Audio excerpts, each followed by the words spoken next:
Your brain is organized to reflect everything you know in your life. Your brain is a record of the past. It's an artifact of everything you've learned and experienced at this moment. Feelings and emotions are the end product of past experiences, and we can remember experiences better because we remember how they feel. So most people wake up in the morning and they start remembering all their problems, and those problems are connected to certain people and certain things at certain times and places. The moment they start thinking about those problems, they're thinking in the past. Those problems have an emotion associated with them, and the moment they start feeling those emotions, the body, as the unconscious mind, doesn't know the difference between an experience that's creating an emotion and the emotion the person's fabricating by thought alone. Now, thoughts are the language of the brain, and feelings are the language of the body.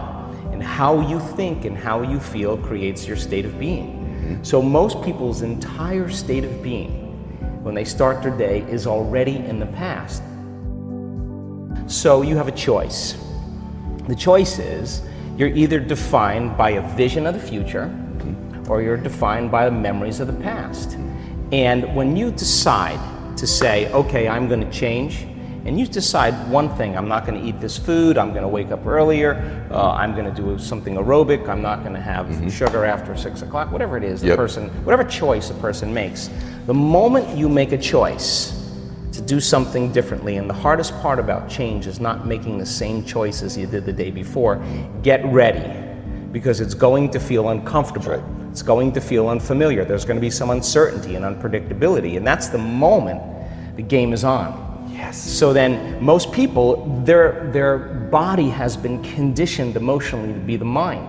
So now the body says, wow, I'd rather hang on to my guilt than take a chance and possibility. I'd rather live in fear than trust in the unknown. So once the person feels uncomfortable, the body goes, whoa, wait a second, we're out of the program here, and body starts influencing the mind. That's right. So it says, start tomorrow, you'll never change, you don't have the money to do this, you're not good enough, your mother told you were this, your father's fault, it's your ex's fault, you know, all of the voices that come up. Now here's the deal, if you respond to those voices, those same thoughts as if they're true, by the way, they're always going on behind the scenes of your awareness, but now they're amplified because you're outside your comfort zone. You believe in that thought. That thought's going to lead to the same choice, which is going to lead to the same behavior, which is going to create the same experience and produce the same emotion. And the person's going to say, this feels right. No, that feels familiar. Going from the old self to the new self is a neurological, it's a biological, it's a chemical, it's a hormonal, it's a genetic death of the old self. And people will say to me, in that void, in that unknown, I can't predict my future. And I'll say to them, the best way to predict your future is to create it. Not from the known, but from the unknown. I love it. So close your eyes now and think about that vision.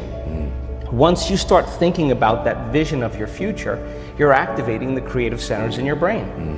And naturally, you begin to think about putting yourself in the scene. Yes. And the act of doing that, when you're truly passionate and truly present, the moment you're defined by that vision, when the thought in your mind becomes the experience, you begin to feel the emotion of the event before it's made manifest. Now, you're giving your body a sampling, a taste of the future.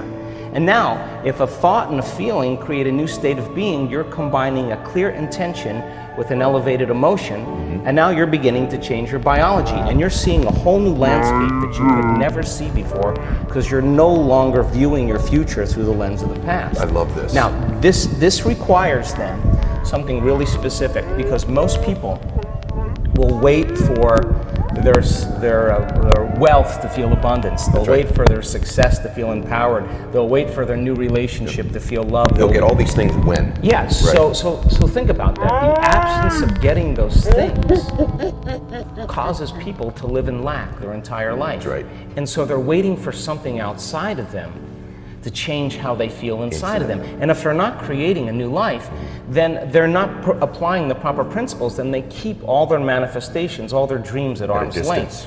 Well, think about this. If you get up feeling gratitude, if you get up feeling empowered, if you get up feeling whole, if you get up feeling unlimited, why would you worry about whether it was going to come or not? You would feel like it already happened.